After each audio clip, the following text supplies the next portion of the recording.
இன்னைக்கு திருவோணம். இந்த திருவோணம்னாவே மகாவிஷ்ணுனுடைய நட்சத்திரம் திருவோணம். இந்த திரு அப்படிங்கிற அடைமொழி இருக்கிற நட்சத்திரங்களில் ரெண்டு, ஒன்று திருவோணம், மற்றொன்று திருவாதிரை.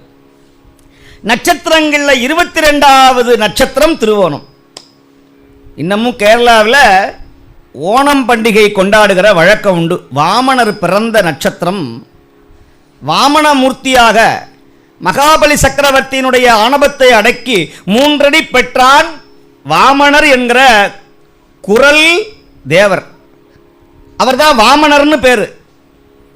வாமனாய நம அப்படின்னா குறுகிய குட்டை மனிதர்.